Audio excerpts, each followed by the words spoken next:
This is Jordan Tower with JT News. Make sure you smash that like button, smash that subscribe, and let's get right into the news. All right, so as we know, L.A. Reid, he's probably going to be going to court, but let's get right into the main news I want to get to first. Now, this includes Wack 100 and Big U. Big surprise, huh? Well, Wack 100 is, I don't know why, right? But he is trying to promote Loose Cannon to the utmost and paint him as a real factor and a gangster in the 60s, which just is, it's just not true, okay? Wack 100, yeah, I know he's in the streets. That doesn't mean he knows everything, and he's lied time and time again about a lot of things, okay? Now, I'm not saying everything Wack 100 does is a lie, because it's not. He has had success in Ray J's career, in the game's career, Blueface's career. He's linked with Cash Money and a bunch of other stuff. But, you know, he was coming out that BG was a snitch a few months ago. Nobody was going to mess with him. And there's time and time again, okay, he lies to stay relevant. And it works. And people give him a pass because he's entertaining. And I have no problem with it, okay? That's just part of the internet. But he is now... So Blacc Sam just did this interview talking about Nipsey's demise, right? And he says right before then they shot the video with Khaled and brought Khaled to the hood, and it stirred up a lot of politics because, you know, they were standing on... They were going to protect Khaled. Nobody was going to do anything to Khaled, and they were going to shoot this video for Khaled's album. And usually... You know, a lot of people want to get cleared on that, or they want to get paid, you know, because, like, it's sacred coming to the hood, right? Anyways, Nipsey brought him through. He said there was a lot of conflict from that, and then, like, the next day he was shot. And it doesn't even mean that it was linked to that, because this guy, Eric Holder, supposedly they had called him a snitch before, and he had snitch on him, and possibly Nipsey had mentioned that to him, and he freaked out. He obviously has mental problems, right? So we don't know what, you know, Sam is saying that possibly somebody hired him to go do it. It's possible. Wack 100 is trying to paint that it was Big U. He's trying to say Big U put out a picture of him, Khaled, and Fat Joe after Nip died. Now, Wack 100 tries to paint this story that Loose Cannon was sent by Big U to go press DJ Khaled at the video shoot and Nip, right? And then I guess Big U was called and he played like, oh no, Cal was there? Oh no, put Khaled on the phone. He talked to Khaled and he said, yo, Loose, fall back. He tried to, like, first of all, Loose Cannon wasn't a guy that pressed Nipsey in them, okay? I'm just telling you, you know, I used to mess with Nipsey. That doesn't mean I know everything, but I know other people, and I've asked them about this, and nobody really knows who Loose Cannon is, okay? He's from around there, I guess, but, like, he's not a factor, just like Brick Baby isn't either, okay? So don't let these people fool you on the internet. Wack 100 is trying to, like, start some little show with Loose Cannon. I don't know why. I don't know what Wack 100 is up to, nor do I want to know, okay? But for some reason, he's trying to paint this guy like he's somebody, and nobody's going for it. And more people just got to speak out, you know? I've never seen a time where more people in the streets that are gangsters are doing podcasts and doing tell-alls like the Italian Mafia started doing. It's weird. It was like there was morals and principles where people wouldn't talk about certain stuff. But now, everything's just on the internet. It's so weird. I'm going to tell you, like, I just grew up during a different time. I mean, it's like, I guess it's just a 10-year gap where everything was out the window, I guess. I have no idea. It's so weird. So 50 Cent talks about reaching billionaire status. He says there's no rush to get there. He's owned every car he's ever wanted twice. He's had everything he's ever wanted. He's more set on just building taking his film career to another level where he has a studio like Tyler Perry and just making the best content possible. It's content creation and success in content creation excites him more than anything. He says at this, than anything any billionaire status could do. It wouldn't do anything different for his lifestyle, he said.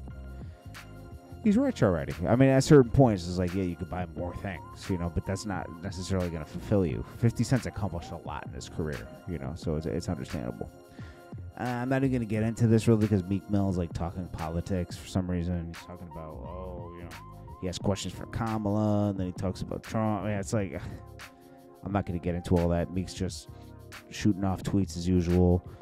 Mike Rubin was on The Breakfast Club the other day defending him, saying he's not, he doesn't like men. It's the whole Meek thing, and Rubin is just confusing, and I don't even want to go there. We already went there a little bit earlier. So Sauce Walker went on The Breakfast Club and talked about Drake. Drake's never done anything with an artist from Houston. People said Bun B. Now, Drake credits a lot of his career to Houston, meeting the Prince family and a bunch of other stuff, right? And just getting influence. But he said he did nothing with anybody from Houston. So Sauce Walker's on there, well, Bun B never really did anything. Isn't from Houston. He's from somewhere else, outside of Houston. Bun B said, I was born in Houston, Northwood Manor, moved to the west side, PA, in 6th grade. No offense taken. He's just clearing it up for Sauce Walker.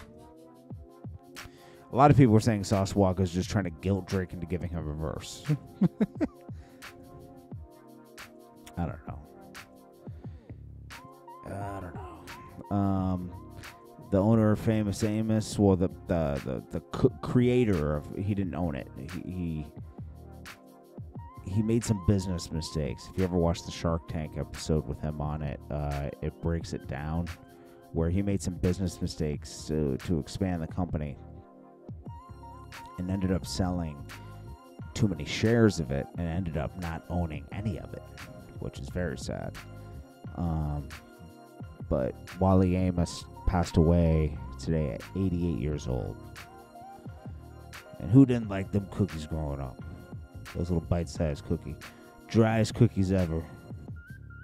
But I don't think we got the original recipe. They obviously, when he sold the rights,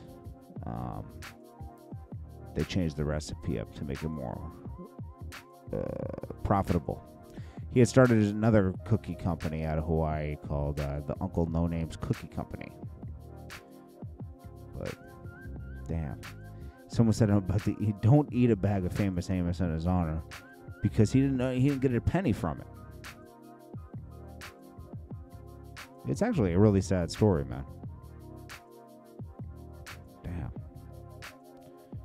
It's a sad story, the Famous Amos story.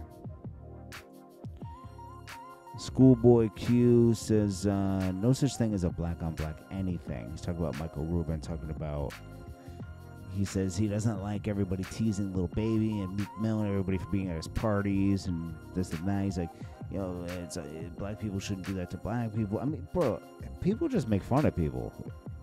Honestly, like, that's just called snapping. White people do it to white people. Chinese people do it to Chinese people. I mean, it's just like, I don't know, but Michael Rubin's trying to really like pander because for some reason he wants as many friends as possible. I think this was his dream, to be friends with everybody, and he can afford it now. So then Schoolboy Q says, "That do look crazy, don't it? I'll delete it. I'm gone, homie." Then he says, "Bruh, I'm cool on this app.